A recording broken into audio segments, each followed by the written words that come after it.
Bonjour à tous! Je sais, ça fait très longtemps qu'on s'est pas vu ici, mais j'ai une bonne excuse. J'ai beaucoup écrit. Et d'ailleurs, en parlant de ça, mon premier roman vient de paraître.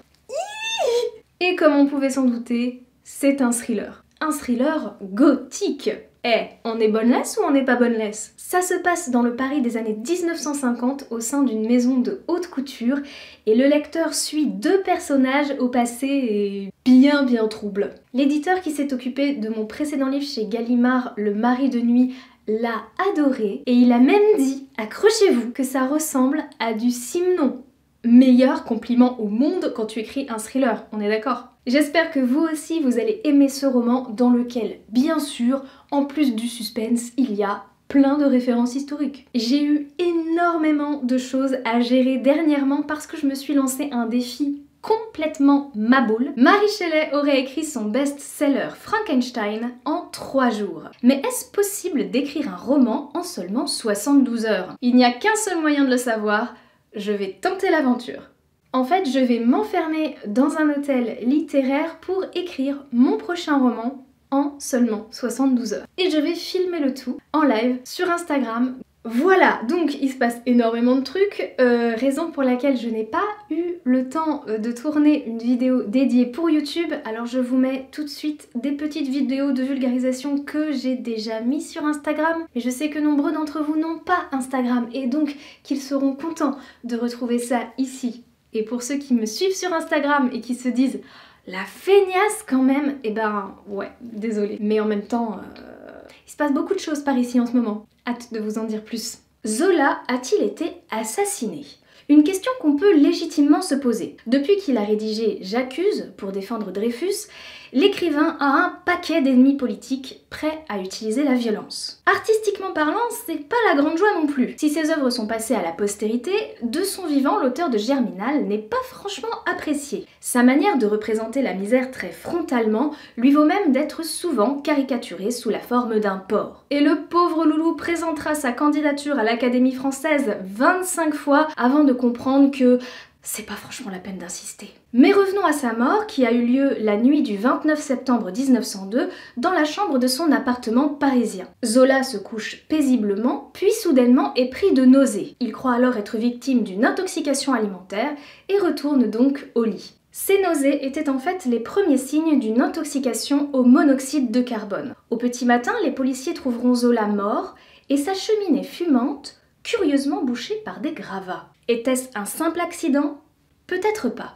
Plusieurs décennies plus tard, un chauffagiste, prénommé Pierre, revendiquera le bouchage de cette cheminée comme un acte terroriste destiné à, je cite, « enfumer le cochon ». Plutôt qu'un assassinat, Jacques-Émile Zola, le fils de l'auteur, préfère voir dans ce geste, je cite, « une malveillance ayant mal tourné ». Une bien jolie preuve du bel état d'esprit du lardon de Zola. Pas sûre d'assumer cette vanne.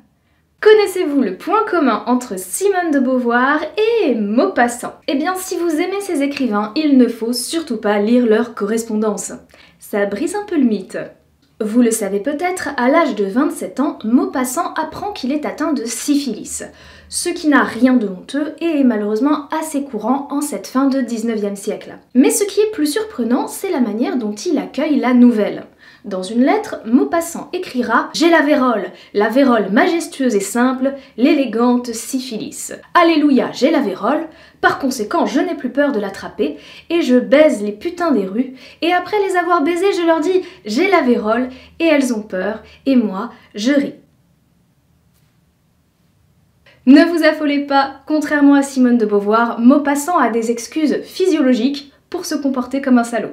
Il faut savoir que la syphilis s'attaque directement au cerveau, entraînant des délires qui peuvent faire dire n'importe quoi aux patients. Par exemple, Maupassant dit que Dieu est monté en haut de la tour Eiffel pour déclarer que Maupassant était son fils.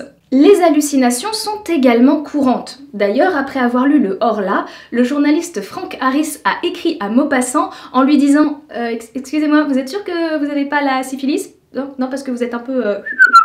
La syphilis fera vivre à l'écrivain un véritable enfer. Il commence par avoir des migraines, perd en partie la vue, se tranche la gorge dans un moment de délire, fait des terribles convulsions et finit par mourir à l'hôpital à l'âge de 43 ans. Bien mourir quand on est un écrivain, c'est important. Et on l'a vu avec Maupassant et Zola, c'est pas toujours facile de partir avec panache. Alors le japonais Mishima a trouvé la combine pour passer à la postérité. Il s'est suicidé par seppuku le 25 novembre 1970. Cette mort rituelle est un héritage des traditions samouraïs. Le seppuku consiste à s'auto-éventrer avec un sabre, puis à se faire décapiter par un collègue choisi spécialement pour cette tâche, qu'on appelle le kaishakunin. Mishima aurait probablement été assez déçu par le résultat visuel de son suicide, parce que sa décapitation a été particulièrement difficile à réaliser. 2 personnes différentes ont dû essayer et elles ont dû s'y reprendre à plusieurs fois. La mort par seppuku obsédait l'artiste depuis longtemps.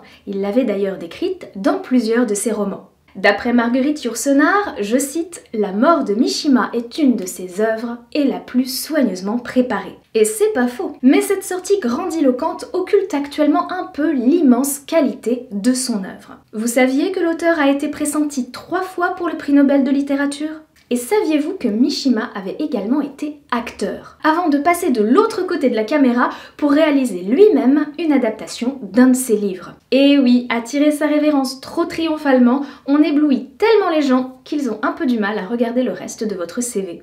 Saviez-vous qu'en France, plus de 150 ponts s'appellent le pont du diable? Mais il y en a un qui est beaucoup plus fun que les autres, celui de Saint-Guilhem-le-Désert. Quand Saint-Guilhem arrive à Saint-Guilhem, il apporte avec lui des reliques de la Sainte-Croix. Les pèlerins commencent donc à affluer sur place, et comme Saint-Guilhem n'est pas le dernier des ploucs, il comprend très vite qu'en améliorant les infrastructures, on augmente le nombre de visiteurs, et donc la moulaga. Il décide alors de créer un pont pour traverser l'Hérault en 873. Les meilleurs ouvriers se mettent au taf, sauf que toutes les nuits, leur travail est réduit à néant par l'ange déchu. Il met toute sa rage à la destruction de l'édifice, jusqu'à ce que Saint-Guilhem lui propose un marché. Le malin devra construire lui-même le pont en seulement 3 jours. En échange, il recevra l'âme de la première créature qui franchira le dit pont. Le diable, qui sur ce coup-là est quand même un tout petit peu couillon, fait confiance à Saint-Guilhem. Il se met au turbin et fait un superbe pont bien solide. Et pour le récompenser, Saint-Guilhem lui envoie sur le pont un chien errant. Le diable est tellement dégoûté de cette fée enflée qu'il colle un grand coup de pied dans le cul du chien, pauvre bête, puis il se jette dans le fleuve. Il est d'ailleurs toujours dans le fond de l'Hérault aujourd'hui et c'est pour ça que depuis, quand on passe sur ce pont, on jette des pierres dans l'eau pour lester le dos du diable et être bien sûr qu'il ne remonte jamais à la surface. Pour plus de vibes occitanes, rendez-vous entre les pages de mon thriller, Le Tissu de Crin. Qui est donc le chien le plus connu du monde? Lassie? Milou? Non, c'est Nipper. Alors vous ne connaissez peut-être pas son nom, mais vous connaissez forcément sa bouille. C'est ce petit Jack Russell à l'oreille tendue qu'on a vu sur tous les disques les plus tendances en Europe entre 1900 et 1990. À l'origine, ce motif provient d'un tableau peint en 1899 par Francis Barrault. Il représente un chien fasciné par le son qui sort d'un phonographe à cylindre. À première vue, on a l'impression que le gramophone et le chien sont posés sur une table, mais en fait il s'agit du couvercle d'un cercueil verni. Et qui donc se trouve dans ce cercueil?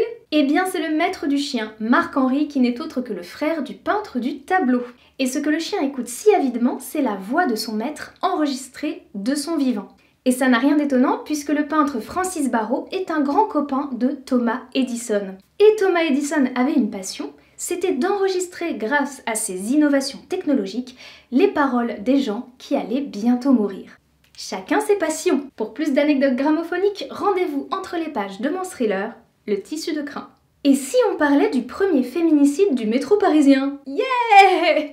Laetitia Toureau est la victime d'une affaire connue sous le nom du meurtre de la rame 382 qui demeure toujours obscure aujourd'hui. Pour la petite histoire, la jeune dame est italienne, mais elle devient française par son mariage avec Jules Toureau en 1930. Ce dernier décède seulement 5 ans après leurs noces, et là, ça commence à devenir chaud financièrement pour Laetitia, qui bosse comme ouvrière dans une usine de cirage à Saint-Ouen. Il est d'ailleurs possible qu'elle ait fait quelques extras dans une agence de détectives privés pour pouvoir arrondir ses fins de mois. Ce qui explique peut-être qu'elle se soit faite trucider le 16 mai 1937. Nous sommes un dimanche soir, Laetitia se fait un petit bal dans une guinguette des bords de Marne, sympa, puis elle prend le bus, puis le métro à la station Porte de Charenton. Quand le train dans lequel elle est montée arrive à la station Porte Dorée, la jeune femme est retrouvée morte, un couteau à cran d'arrêt planté dans le cou.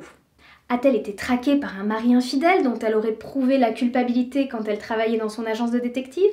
A-t-elle plus simplement rencontré un sadique? Ou était-elle vraiment, comme on le murmure, une espionne des services secrets italiens? Le mystère demeure entier. Mais si vous voulez vous replonger dans l'ambiance des métros parisiens des années 40, rendez-vous entre les pages de mon thriller, Le Tissu de crin. Certaines stars de la littérature adorent faire la promo de leurs livres. Par exemple, Amélie Nothomb raffole des dédicaces en librairie. Et je la comprends. C'est l'occasion de papoter avec les lecteurs et parfois même de recevoir des cadeaux originaux. Lors de ma tournée pour la promotion du Mari de nuit, je suis allée à Genève et on m'a offert cette curieuse marmite en chocolat pleine de petits légumes en pâte d'amande.